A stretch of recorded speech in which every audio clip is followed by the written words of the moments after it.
like to know? The sales white space sounds Absolutely. interesting. Yeah. So, this really came about when I was working inside of Frank's MSP, and I'm allowed to say this because I served my sentence there for 10 years.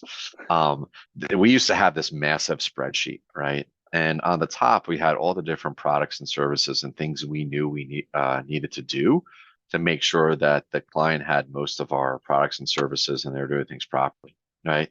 So we had all those on top. And then we actually had our auditees or our clients on the other side, right? The one thing we never did was how did we tie revenue to that, right? So if there was a product or service, right, or something we weren't doing for the customer that we had the ability to actually go ahead and generate some revenue, right? We didn't know that. So we had this and we had the red, yellow, and green on here, right? But this is where we didn't factor in the financial aspect, right? So the intent of the sales white space that we put in here, right, is everything we add to the system, we're always trying to come back to how does this assist with going out presenting an audit report to either a client or to a prospect, right? So the intent of this, right, if I'm talking to the Justice League here, right, this is where right now we show that they are in a red status, right, because they're using manual or tape backups. All right. If I go ahead and click on edit, I could do a couple of things in here. I can go ahead and choose the status, right, from one of my summary statements. All right. I can go ahead and choose the product or service that's associated with this audit item, right? I'll show you guys how to enter that, right? So you could check one off or use one of these, right? And then I'm putting in the quantity. So in this example, we're saying that right now this customer is still using tape backups, right, which is red. I'm using a data service, which is $10 per user, and the Justice League has 35 users, right? So if I go ahead and click on save, it shows that I have a $350 revenue potential by implementing the BDR solution to them.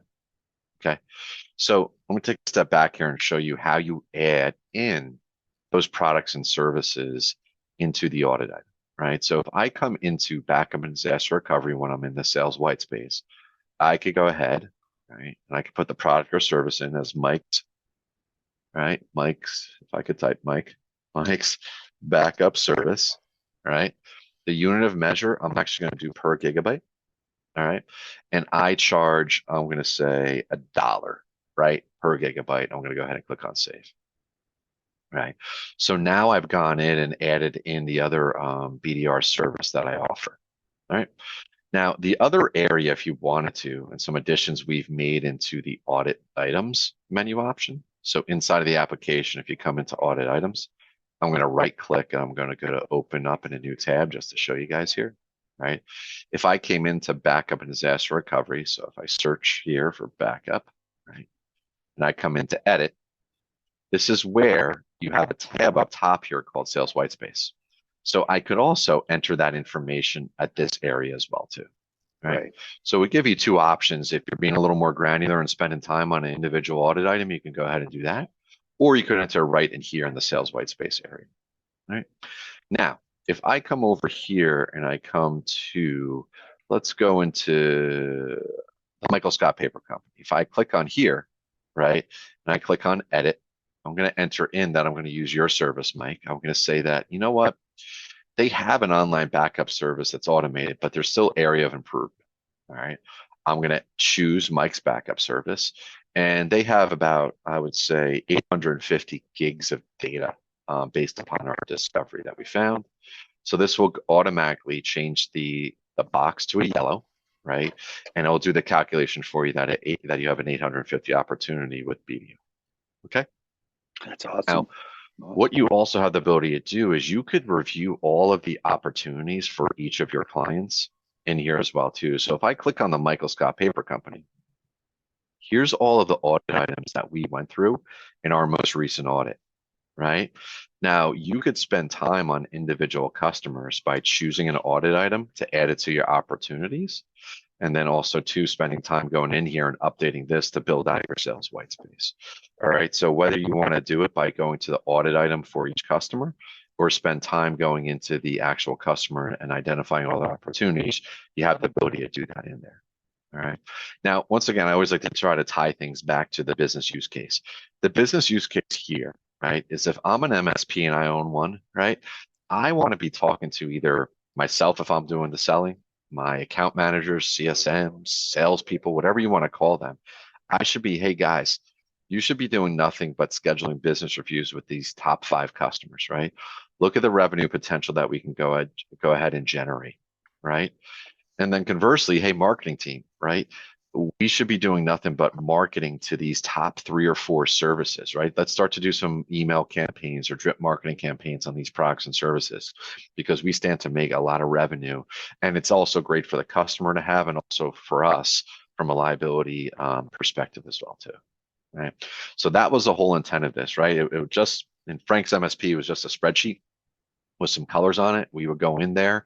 It wasn't actually us checking it on a proactive basis, which is why when we put it into the audit application, we want to tie revenue to it, right? We have some pretty cool enhancements coming with this where you could do a lot of, a lot more automated workflow from this screen, which I'll get into in future calls, but this is really the intent of the sales white space. Perfect. Any questions on that, Mike? No questions. I actually have one thing. So I Sure. talked to one of our users the other day, and he said, and I may have written this down wrong. So I'm wondering if you already covered this. I think you already covered it. He said the new feature that pulls revenue in Mm-hmm. took all the pressure off him. He talked about the amount of QBRs he does, and seeing Yep. the amount of revenue shows him he didn't need to do QBRs with certain folks, and he could go annual. It was actually a huge weight off his shoulders, and this is what we're talking about, right? Putting that revenue in here. Absolutely. I think it's one thing as MSPs, and I experienced this when we were in there. The one thing and the whole purpose of our system as well too is sales always gets pushed aside, right? It's always our best effort to be selling and to going out there and presenting this information. But as we sit down and spend time to focus in on this area, well, a customer just called in. One of the vendors' service just went down and people are complaining about it. You have staff issues to deal with. So that's why everything we do in the app is to try to call it out. And that's one of the reasons why we tied in the revenue potential. So when we see that the potential of something, we're more likely to work on it, prepare the reports, and spend time doing it, which to your point, Mike, and I'm glad to hear that user pointed out, right? That's the whole purpose of us doing this, Right. because when we could take a step back and go, wow, excuse my language, Mike, holy shit, like I could actually increase, the MRR for our business with not a lot of extra effort. Right. So that's the whole purpose of this. And great to hear one of our users validate that message as well. Yeah. Yeah, and I thought that was interesting because, that's what we've talked about when we were developing this. We talked Yeah, about the idea that a lot of MSPs don't realize how much revenue is hidden away. And when they start visualizing this in a sales white space, they see it. And I thought that was actually the other side of it is now you've got an MSP who's doing a ton of business reviews, and he was able to kind of take a step back and go, oh my God, I should be doing less. I shouldn't be doing quarterly with these people. And it took a huge burden off of his team to not have to go out and do quarterlies on those that he could do semi-annually or annually. absolutely. Absolutely. It's a great point to tying it all together, what we've covered here so far.